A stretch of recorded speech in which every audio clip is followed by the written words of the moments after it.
Hello everyone, welcome to economics preparation. ये video specially उन लोगों के लिए है जो कि मध्य प्रदेश में जो एमपी टेट का एग्जाम हुआ था उसको पास किए थे और अभी हाल ही में उनका जो मेन एग्जाम होना है अगस्त फर्स्ट वीक में, तो उसके बारे में सिलेबस वगैरह आ गया है। तो आप सभी लोग जैसा कि मुझसे पूछ रहे थे कि कौन कौन सी किताबें पढ़ें कि ये सिलेबस कवर हो जाए, तो थोड़ा सा मैं सिलेबस पे डिस्कशन करूंगा, उसके बाद किताबों पे डिस्कशन करूंगा और आपको ये बताऊंगा कि कैसे आप पढ़ें कि आप अपनी एक सीट सुनिश्चित कर पाए उस वैकेंसी में। सीट कितनी है, किस कैटेगरी को कितनी है, ये चीज आपको नहीं सोचनी। आपको ये सोचना है कि आप कैसे अपना बेस्ट करेंगे ताकि आपका सिलेक्शन हो जाए। सीट का क्या है, अभी विज्ञापन में कुछ और है, हो सकता है सरकार थोड़ा मेहरबान हो जाए, सीट कुछ और बढ़ा दे, तो वो सब बाद की कहानी है, ठीक है ना। तो चलिए अब हम लोग सिलेबस को देखते हैं और आगे समझते हैं कि क्या वो तरीका है जिसके माध्यम से आप अपनी तैयारी बेहतर करके और अपनी इस नौकरी को सुनिश्चित कर पाएंगे। ये इकोनॉमिक्स का सिलेबस है, आप सभी लोग इसको देख ही चुके होंगे क्योंकि मैंने एक लास्ट लाइव सेशन किया था, वहां पे भी मैंने डिस्कस किया था, बट बुक वगैरह के बारे में कोई खास मैंने बातें वहां पे नहीं की थी, वहां पे सिर्फ सिलेबस डिस्कशन किया था। तो देखो इसमें पहली जो चीज है कि अर्थशास्त्र का परिचय क्या है। अब ये तो बेसिक चीज हो गई।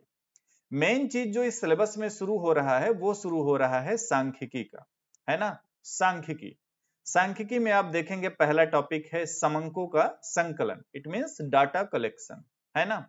डाटा कलेक्शन और डाटा को कैसे जो है प्रस्तुत करेंगे, यानी समंकों का प्रस्तुतिकरण।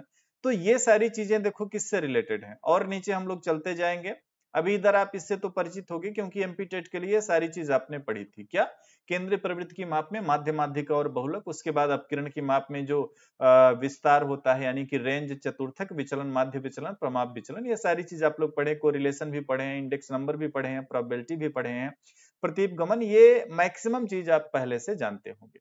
तो पहली जो बुक आपको एक पढ़नी है वो पढ़नी है सांख्यिकी की। सवाल, अच्छा ये तो चलो जवाब हो गया कि सांख्यिकी की बुक पढ़नी। अगला सवाल ये कौन सी बुक पढ़ें।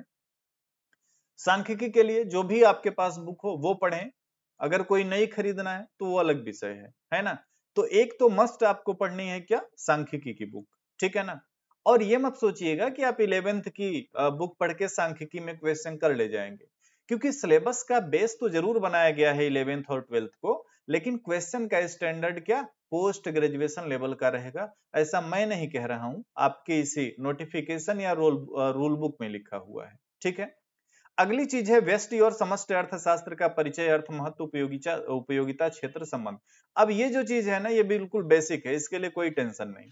लेकिन जैसे ही आप आगे बढ़ेंगे, ये पूरा आपका कंज्यूमर बिहेवियर थ्योरी, उसके बाद ये उत्पादक व्यवहार वाला जो प्रोड्यूसर बिहेवियर थ्योरी है ना, प्रोडक्शन वाला चैप्टर, फिर ये मार्केट, मार्केट में देखो सभी चीजें हैं इसमें, perfect competition, duopoly, monopoly, monopolistic competition, सारी चीज इसमें मार्केट में रखी गई है। तो यहां तक आप चलते आएंगे तो ये आपको एक माइक्रो इकोनॉमिक्स की एक बढ़िया बुक आपके पास होनी चाहिए। अब बढ़िया का मतलब ये नहीं बहुत स्टैंडर्ड नहीं, क्योंकि चीजें यहाँ पे भी लिमिटेड रखी गई हैं। आप देखेंगे यहाँ पे फैक्टर प्राइसिंग नहीं रखी गई है ना।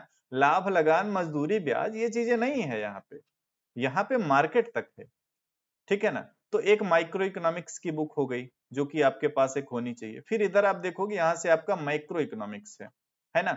अब अगर आप माइक्रो इकोनॉमिक्स की एक बढ़िया बुक रखते हैं तो ये जो मॉनेटरी वाली चीजें हैं वो सारी चीजें आपकी मोस्टली उसमें कवर हो जाएंगी, ठीक है ना।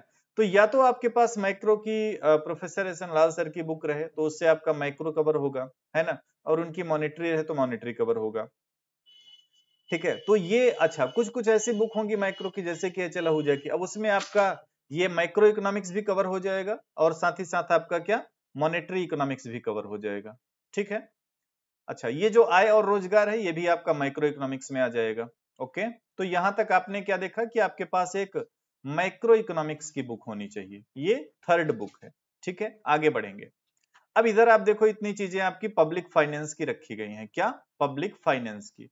लेकिन पब्लिक फाइनेंस में जो थ्योरी होती है, चाहे वो टैक्सेशन की थ्योरी हो, चाहे पब्लिक डेब्ट की थ्योरी हो, चाहे पब्लिक एक्सपेंडिचर की थ्योरी, वो सारी चीज यहाँ पे नहीं रखी गई, पॉलिसी ओरिएंटेड चीजें हैं। तो ये अगर आप इंडियन इकोनॉमी की एक बढ़िया बुक पढ़ते हो, अब अभी मैं आप सभी को फिर से वही बोलूंगा ना, अगर आपकी इकोनॉमी एक बढ़िया बुक के माध्यम से पढ़ी जाती है तो ये चीजें तो आपकी इकोनॉमी से कवर हो जाएंगे।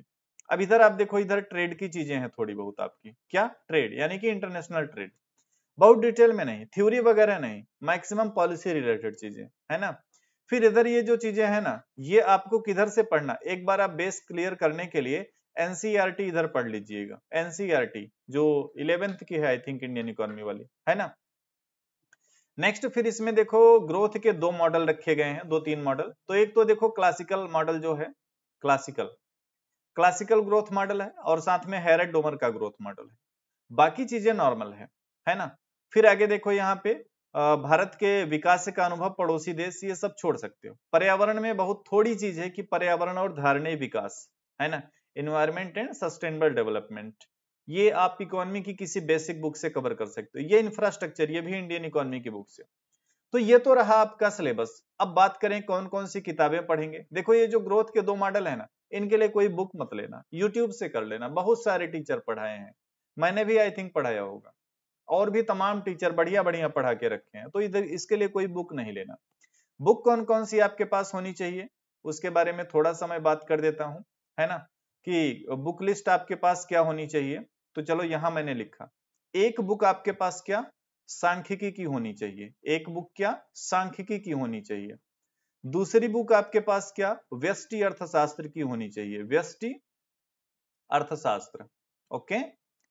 तीसरी बुक आपके पास क्या, समष्टि अर्थशास्त्र की होनी चाहिए, व्यष्टि के बाद क्या, समष्टि अर्थशास्त्र, ठीक है ना। और चौथी बुक आपके पास क्या, अर्थव्यवस्था की एक बुक होनी चाहिए, यानी कि भारतीय अर्थव्यवस्था की एक बुक होनी चाहिए। इसके अलावा आप कोई बुक मत लीजिएगा, अगर बहुत ज्यादा मन हो तो चलो पांचवी बुक आप ले लेना, एनसीईआरटी की, जो क्या 11th की इकोनॉमी है, 11th की क्या इकोनॉमी। इसके अलावा ना आप कोई बुक मत लेना। इसके अलावा अगर कोई टॉपिक आपका है ना, आप YouTube पे सर्च करके वीडियोस देख लीजिएगा, इतने में आपका काम हो जाएगा, ओके। अब ये तो चलो मैंने आपको बुक लिस्ट बता दिया, सिलेबस मैंने आप सभी को पहले भी समझाया था, फिर से एक बार बता दिया। अब इसी क्रम में आप सभी को बताना चाहूंगा, कल यानी कि 1 मई से, 1 मई से क्या होने वाला है भाई चलो थोड़ा सा उसको भी दिखा देता हूं कि 1 मई से क्या। 1 मई से इसकी सिलेबस के अकॉर्डिंग हम लोग लाइव क्लास को शुरू करने वाले हैं। तो अगर आप चाहते हो उस क्लास को ज्वाइन करना तो बिल्कुल आ जाइए। कैसे आएंगे, इकोनॉमिक्स प्रिपरेशन का मोबाइल एप्लीकेशन, उम्मीद है आप सभी ने पहले इंस्टॉल कर ही लिया होगा, नहीं किए हैं तो वीडियो के डिस्क्रिप्शन में एप्लीकेशन का लिंक मिल जाएगा, या कोर्स का भी डायरेक्ट आपको लिंक मिल जाएगा, उधर से आप एडमिशन लीजिए। और कल सुबह 9 बजे से, क्या ध्यान से सुनेंगे, सुबह 9 बजे से, सुबह 9 बजे से आपकी लाइव क्लास शुरू होगी, ठीक है ना। और देखो अभी जितना भी आपके पास टाइम है ना, उसमें हम लोग बेहतर तैयारी कर सकते हैं, तो आप भी कोशिश कीजिए, मेरा भी सहयोग रहेगा। थोड़ी सी फीस है, अगर आप पे करने में सक्षम हैं तो पे करके एडमिशन लीजिए। कल सुबह 9 से आपके एमपी वर्ग एक मेन एग्जाम की तैयारी शुरू हो रही है। इसके अलावा जो लोग पहले से हमारे बैच में हैं, उनको किसी भी प्रकार की फीस नहीं देनी है, उनको तो क्लासेस मिलेंगी मिलेंगी। बाकी ये 9 बजे से आपका लाइव क्लास शुरू होगा, एडमिशन ओपन है, आज ही एडमिशन लें। कैसे लेना है, मोबाइल एप्लीकेशन इकोनॉमिक्स प्रिपरेशन है, उसमें आप जाएंगे, एप्लीकेशन में अपना बेसिक डिटेल डाल के रजिस्ट्रेशन करेंगे, और उसके बाद फिर वहां पे आपको जो भी फीस है पे करेंगे, और आप एडमिशन ले लेंगे। कल यानी कि 1 मई, ये भी मैं लिख दे रहा हूं, 1 मई से, 1 मई 2023 से आपकी लाइव क्लासेस शुरू हो रही हैं। आपके एग्जाम से पहले लगभग 90 लेक्चर इसमें आपको दिए जाएंगे। इसमें कुछ रिकॉर्डेड भी मिलेंगे, बाकी लाइव भी मिलेंगे। रिकॉर्डेड ज्यादा नहीं होंगे क्योंकि सिलेबस पूरा नया है ना। तो मैक्सिमम आपको इधर लाइव क्लासेस मिलने वाली। इसके अलावा किसी प्रकार की और क्वेरी हो आपकी कोर्स से रिलेटेड, तो ये है मेरा मोबाइल नंबर 7905709366। इस नंबर पे आप कोर्स के रिकॉर्डिंग कोई भी इंफॉर्मेशन लेना चाहें ले सकते हैं।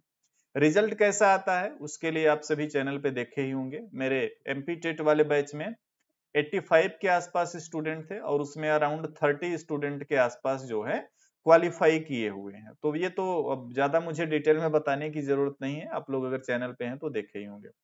तो आइए फिर शुरू करते हैं तैयारी, या अगर आपको सेल्फ स्टडी करनी है तो उसका भी मैंने आपको बुक वगैरह बता दिया। थैंक यू एवरीवन, वीडियो को एक बार लाइक कर दीजिएगा और अपने दोस्तों तक शेयर जरूर कर दीजिएगा। Thank you.